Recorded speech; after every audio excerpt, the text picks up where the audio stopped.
وأكون للخير العميم مثالا.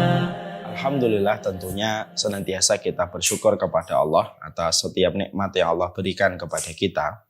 Tidaklah nikmat ini Allah berikan kepada kita kecuali permintaan di balik setiap kenikmatan itu bagaimana bertambahnya ketaatan kita. Kullu nikmatin la tuqaribu minallahi fahiya baliyatun. Setiap nikmat yang tidak menambah ketaatan, maka nikmat itu merupakan bagian dari satu musibah besar dalam kehidupan kelak di akhirat. Allah menyuruh kita untuk senantiasa bersyukur, bukan karena Allah merupakan zat yang membutuhkan kesyukuran dari setiap makhluknya. Karena Allah memang adalah zat yang tidak membutuhkan apapun dari setiap yang dilakukan oleh makhluknya. Tetapi Allah ketika memberikan perintah kepada kita untuk bersyukur, karena sesungguhnya kesyukuran di dalam ketaatan itu kembali kepada kehidupan kita. Siapapun yang dia tahu berterima kasih atas apa yang Allah berikan kepadanya, semakin besar kebaikan yang Allah akan kirimkan untuk membalas setiap kesyukuran dan terima kasih yang telah dilakukan oleh hamba itu. Dan inilah yang menjadikan kita paham berterima kasih kepada Allah atas nikmat yang Allah berikan kepada kita. Simpel dan sederhana. Kerjakanlah ketaatan yang terus bertambah seiring dengan kenikmatan yang Allah berikan kepada kita yang bertambah. Selama hitung-hitungan ini mampu kita lakukan, setiap nikmat ditambah dengan satu ketaatan, maka semakin besar Allah memberikan kemudahan di dalam kehidupan kita. Analoginya sederhana. Kalau kita membantu orang, lalu orang itu begitu sangat amanah ketika kita memberikan bantuan kepadanya, dia betul-betul berterima kasih dengan baik atas apa yang kita berikan bantuan kepada mereka, maka biasanya kita akan senang membantunya. Besok kita senang membantunya, mungkin 1 tahun lagi kita senang membantunya, karena kita tahu dia merupakan orang yang pandai berterima kasih dan betul-betul memanfaatkan di dalam kebaikan setiap bantuan kita kepada mereka. Itu merupakan analogi sederhana. Kalau kita mendapatkan kebaikan, kita berterima kasih sama Allah. Cara kita berterima kasih dengan memperbaiki diri kita pada ketaatan, maka Allah semakin besar memberikan kemudahan untuk kita. Semoga kita termasuk orang yang gampang memahami syukur. Semoga kesyukuran itu menjadi kualitas diri pada kehidupan kita. Makanya syukur dan sabar itu 2 perkara besar yang sejatinya sangat kita butuhkan pada perjalanan kita ketika berharap untuk mendapatkan rahmatnya Allah. Makanya dikatakan oleh Umar bin Khattab, antara sabar dan syukur, aku tidak tahu manakah yang lebih baik di antara keduanya. Karena keduanya menghantarkan kami menuju kepada rahmat dan ridhanya Allah. Semoga kita termasuk orang yang selalu bersyukur kepada Allah dalam setiap urusan kehidupan kita. Amin insyaallah. Kita sebagai penuntut ilmu tentunya sangat memahami betul bahwasanya Al-Quran itu merupakan bagian pokok di dalam kehidupan kita untuk beriman kepada apa yang Allah turunkan. Quran itu menjadi jawaban dari seluruh pertanyaan yang ada pada kehidupan kita. Allah itu menciptakan kita bukan langsung hanya menciptakan lalu meninggalkannya, tapi Allah ketika menciptakan kita memiliki tujuan. Bagaimana kita diberikan dunia menjadi ujian, lalu Allah turunkan Al-Quran untuk menjadi jawaban dari seluruh pertanyaan pada kehidupan kita. Apa perkara yang harus kita lakukan dan mana perkara yang harus kita tinggalkan. Mana jalan-jalan kebaikan dan kebenaran, mana jalan keburukan dan kebatilan. Itu merupakan sebuah perkara yang diterangkan oleh Al-Quran, semua kunci jawabannya. Dan tidak ada satupun pertanyaan pada kehidupan yang tidak dijawab oleh Al-Quran. The ultimate answer dalam kehidupan itu adalah Al-Quran. Maka ketika kita tahu bahwasanya Al-Quran itu merupakan jawaban dari setiap apapun yang ada pada kehidupan kita, maka tidak mungkin kita bisa menempatkan Al-Quran itu menjadi jawaban dari pertanyaan kehidupan kita sampai kita betul-betul mempelajarinya, mentadaburinya.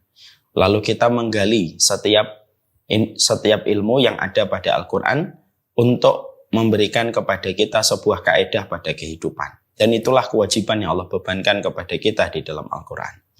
Maka inilah yang menjadikan kita paham. Al-Quran itu adalah kunci jawaban.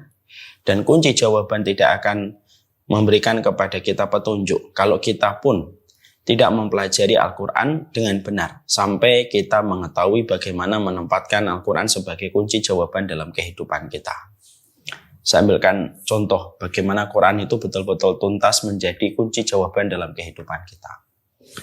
Ketika kita suka melihat kenapa ada orang melakukan zina, dijelaskan oleh Allah di dalam surat Maryam bahwasanya tidaklah orang melakukan zina kecuali karena mereka meninggalkan sholat. Ya. Khalfun adha'us salata wa taba'u syahwat. Mereka adalah manusia yang meremehkan sholat, maka mereka mengikuti syahwat. Makanya benang merah yang menyamakan setiap pelaku perzinahan itu adalah mereka tidak pernah betul-betul khusyuk di dalam sholat mereka, dan mungkin sebagian adalah orang yang tidak lagi melaksanakan sholat. Ada orang ketika mereka memiliki banyak kelebihan, tapi ternyata kelebihan itu tidak menjadikan kehidupan mereka gampang, tapi mereka mendapatkan benturan dan goncangan-goncangan banyak pada kehidupan. Oh, ternyata mungkin mereka tidak baik sama ibunya. Karena ternyata Allah menyampaikan dalam surat Luqman, Anishkurli wali walidaika, bersyukurlah kepadaku, kepada Allah, dan bersyukurlah kepada orang tuamu. Artinya, kalau kita ingin lapang hidupnya karena kita bersyukur, syukur itu tidak diterima sampai kita berterima kasih kepada orang tua kita. Makanya setiap anak yang senantiasa menjaga hubungannya dengan orang tua, sebaik-baik interaksi dan sebaik-baik muamalah, mereka adalah orang yang diterima syukurnya oleh Allah. Dan kalau sudah diterima syukurnya oleh Allah, kaedahnya gampang.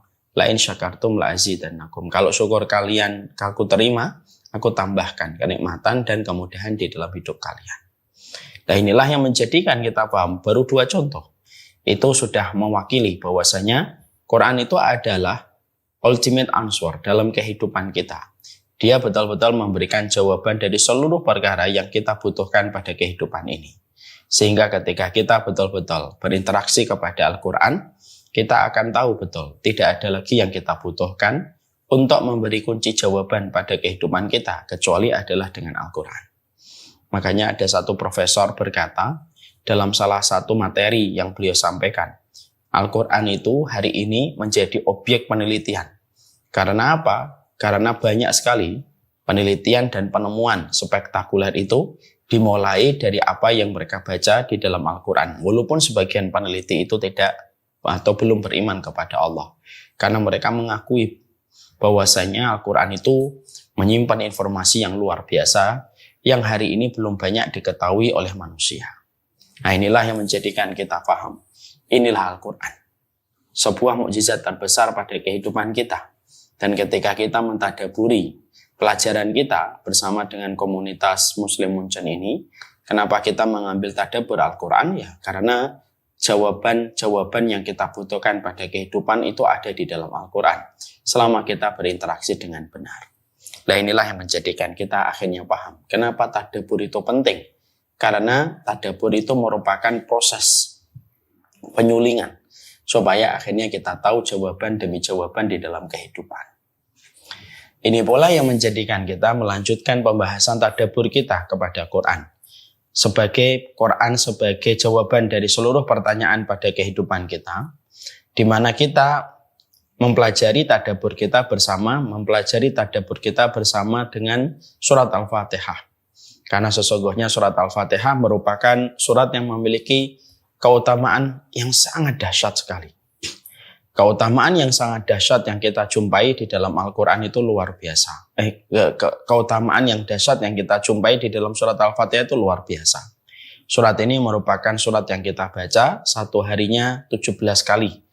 Yang itu wajib untuk dibaca dan tidak boleh untuk tidak dibaca.